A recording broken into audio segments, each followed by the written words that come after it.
నమస్తే ఫ్రెండ్స్, నేను మీ Shravani. Welcome back to Shravani's kitchen. ఈరోజు మన కిచెన్లో ఒక స్పెషల్ రెసిపీని చేయబోతున్నాను. ఈ రెసిపీ పిల్లలందరినీ కూడా సూపర్ హ్యాపీ చేస్తుంది. మన పిల్లలకి ఏమి ఇష్టమో, ఎలా ఇష్టపడతారో తల్లిగా మనకు తెలుసుంటుంది. ఎప్పుడు చేసే వంటలు చేస్తే అబ్బా మళ్ళీ ఇదేనా అని బోర్గా ఫీల్ అవుతారు. అలా కాకుండా మనం రోజు చేసే వంటలను ఇంకా సూపర్ టేస్టీగా ఎలా చేయాలో చూపిస్తాను. సో ఈరోజు చేయబోయే ఈ డెలీషియస్ ఎగ్ బుర్జీ గ్రేవీ రెసిపీని స్పెషల్గా చేయడానికి సూపర్ మ్యాజిక్ మసాలా వాడి చేస్తే కూర అద్భుతమైన రుచితో మంచి సువాసనతో చాలా బాగుంటుంది. పిల్లలు పెద్దలు అందరూ బాగా ఇష్టంగా తింటారండి. మరి లేట్ చేయకుండా స్పెషల్గా చేయడానికి ఈ ఎగ్ బుర్జీ గ్రేవీ రెసిపీని ఇంతకీ ఎలా చేయాలో ఇప్పుడు చూద్దాం రండి. ముందుగా ఈ ఎగ్ కర్రీ చేయడానికి ఇక్కడ నేను 5 గుడ్లను తీసుకున్నాను. మీరు కావాలంటే 6-7 గుడ్ల వరకైనా తీసుకోవచ్చు. సో ఇలా తీసుకున్న గుడ్లను పగలగొట్టుకుంటూ ఒక గిన్నెలోకి తీసుకోండి. ఇలా అన్ని గుడ్లను తీసుకున్నాక ఇందులోకి 1/2 టీ స్పూన్ ఉప్పుని, మరో 1/2 టీ స్పూన్ మిరియాలను తీసుకొని ఒకసారి బాగా కలపండి. ఇలా కలిపాక మరో పక్కన స్టవ్ ఆన్ చేసి ప్యాన్లోకి 1 టేబుల్ స్పూన్ నూనెను తీసుకొని, నూనె చక్కగా వేడయ్యాక మనం కలిపి పెట్టిన ఈ ఎగ్ మిక్స్ని తీసుకొని ప్యాన్లోకి తీసుకోండి. ఇప్పుడు మంటను మీడియం టు హై ఫ్లేమ్ మధ్యలో పెట్టి స్లోగా కలుపుతూ ఫ్రై చేయండి. మనకు ఎగ్ పీసెస్ అనేవి మరీ పెద్దగా కాకుండా మరీ చిన్నగా కాకుండా కొంచెం కనబడేలా మీడియంగా వచ్చేలా మధ్యలో కలుపుతూ ఫ్రై చేయండి. ఒక 3 నిమిషాల్లోనే ఇదంతా చక్కగా ఫ్రై అయిపోతుంది.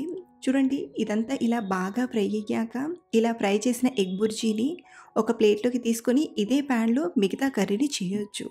బట్ ఇక్కడ నేను ఈ ఎగ్ బుర్జీని ప్యాన్తో పాటు రెడీగా పక్కన పెడుతున్నాను. ఇప్పుడు మరొక ప్యాన్ని తీసుకొని ఒక 2 టేబుల్ స్పూన్ల నూనెను తీసుకోండి. అలాగే మంచి టేస్ట్ కోసం 1 టేబుల్ స్పూన్ అంతా బటర్ని కూడా తీసుకోండి. దీంతో కర్రీ టేస్ట్ అయినా ఫ్లేవర్ అయినా చాలా బాగుంటుంది. ఇన్ కేస్ మీ దగ్గర లేకపోతే స్కిప్ చేసైనా చేయొచ్చు. ఇది కొంచెం వేడయ్యాక ఇందులోకి లైట్గా స్పైసెస్ని తీసుకుంటున్నాను. చిన్న దాల్చిన చెక్క ముక్క, 2 యాలక్కులు, 3-4 లవంగాలను తీసుకుంటున్నాను. అలాగే 1/2 టీ స్పూన్ జీలకర్రను తీసుకొని దోరగా ఫ్రై చేశాక ఇప్పుడు ఇందులోకి సన్నగా తరిగిన ఉల్లిపాయల్ని 1 కప్పు వరకు తీసుకొని బాగా ఫ్రై చేయండి. మనం ఈ కర్రీ కోసం ఉల్లిపాయల్ని ఎంత సన్నగా కట్ చేసి తీసుకుంటే అంత బాగుంటుంది. మీరు కావాలంటే లైట్గా గ్రైండ్ చేసైనా తీసుకోవచ్చు. ఇలా ఒక పక్కన ఈ ఉల్లిపాయల్ని ఫ్రై చేస్తూనే మరో పక్కన మనం టమాటాని గ్రైండ్ చేసి తీసుకుందాం. మిక్సీ గిన్నెలోకి 1 కప్పు వరకు టమాటాలని తీసుకొని మెత్తగా గ్రైండ్ చేయండి. చూడండి, ఇలా మెత్తగా గ్రైండ్ చేసి రెడీగా పక్కన ఉంచండి. మరో పక్కన ఉల్లిపాయల్ని మధ్యలో కలుపుతూ బాగా ఫ్రై చేయండి. చూడండి, ఉల్లిపాయలు ఇలా ఫ్రై అయ్యాక ఇందులోకి ఒక 2 పచ్చిమిరపకాయ ముక్కల్ని, అలాగే ఫ్రెష్గా దంచిన 1 టీ స్పూన్ అల్లం వెల్లుల్లి పేస్ట్ని తీసుకొని ఫ్రై చేయండి. వీటితో పాటే 1 టేబుల్ స్పూన్ శనగపిండిని కూడా తీసుకొని బాగా ఫ్రై చేయండి. ఇలా ఇందులో కొంచెం శనగపిండి పేస్ట్ చేయడం వలన రుచితో పాటు గ్రేవీ అనేది ఎక్కువగా ఉంటుంది. చూడండి, ఇవన్నీ ఇలా చక్కగా ఫ్రై అయ్యాక ఇప్పుడు ఇందులోకి మనం గ్రైండ్ చేసిన టమాటా ప్యూరీని తీసుకుందాం. ఇలా టమాటా ప్యూరీని తీసుకొని మంటను మీడియం ఫ్లేమ్లో పెట్టి బాగా ఫ్రై చేయాలి.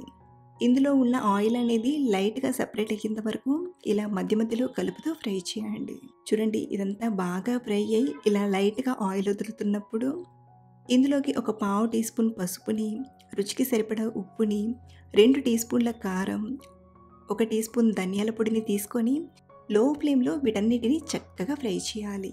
ఇలా ఫ్రై చేస్తున్నప్పుడు మీకు ఏమైనా గట్టిగా అనిపిస్తే కొంచెం నీళ్ళను తీసుకొని ఒక 30-40 సెకండ్స్ ఫ్రై చేయండి. ఇలా ఫ్రై చేశాక ఇప్పుడు ఇందులోకి గ్రేవీకి సరిపడా నీళ్ళను తీసుకుందాం. ముందుగా 1 కప్పు నీళ్ళను తీసుకొని ఒకసారి బాగా కలిపి, గ్రేవీ మరీ ఇలా కొంచెం గట్టిగా అనిపిస్తే మరో 1/2 కప్పు నుండి 1/2 కప్పు వరకు నీళ్ళను తీసుకొని కలపండి. మనకు ఈ టైంలో మీడియం థిక్నెస్గా ఉండాలి. కర్రీ రెడీ అయ్యేసరికి ఇంకొంచెం చిక్కబడుతుంది కాబట్టి ముందుగా మనం ఈ కన్సిస్టెన్సీలో గ్రేవీని ప్రిపేర్ చేసుకోవాలి. సో ఇలా గ్రేవీకి సరిపడా నీళ్ళను తీసుకున్నాక ఇప్పుడు ఇందులోకి 1 టీ స్పూన్ కసూరి మేతిని తీసుకుందాం. ఇలా కసూరి మేతిని చేతిలోకి తీసుకొని లైట్గా క్రష్ చేసి తీసుకోండి. కసూరి మేతి వేయడం వలన రెస్టారెంట్ టేస్ట్ వస్తుందన్నమాట. అలాగే కొంచెం తరిగిన కొత్తిమీర కూడా తీసుకొని ఒకసారి కలిపి ఉడకడం స్టార్ట్ అయ్యేంత వరకు ఉడికించండి. ఎప్పుడైతే ఇలా కూర ఉడకడం స్టార్ట్ అవుతుందో అప్పుడు ఇందులోకి మనం ఫ్రై చేసిన ఎగ్ బుర్జీని తీసుకొని ఒకసారి కలపండి. అలాగే ఈ రెసిపీని సూపర్‌గా చేయడానికి మ్యాగీ మసాలా మ్యాజిక్‌ని యాడ్ చేస్తున్నాను. ఇందులో 10 రకాల స్పైసెస్‌ని పర్ఫెక్ట్ కొలతలతో వేయించి పొడి చేస్తారు. మ్యాగీ మసాలా మ్యాజిక్ మనం రోజు చేసే వంటల్లో అంటే పప్పు, కూర, వేపుడులో కూడా వేసుకోవచ్చు. ఇలా కూర చివర్లో ఒక మ్యాగీ మసాలా మ్యాజిక్‌ని తీసుకొని ఒకసారి బాగా కలిపి ఒక 2, 3 నిమిషాలు ఉడికించామంటే సూపర్‌గా గుమగుమలాడే ఎగ్ బుర్జీ గ్రేవీ రెడీ అయిపోయినట్లే. చూడండి కన్సిస్టెన్సీ కూడా పర్ఫెక్ట్‌గా వచ్చింది. మీకేమైనా పల్చగా అనిపిస్తే ఇంకొంచెం సేపు ఉడికించైనా తీసుకోవచ్చు. మరీ ఎక్కువగా ఉడికిస్తే గట్టిగా ముద్దలా అవుతుంది.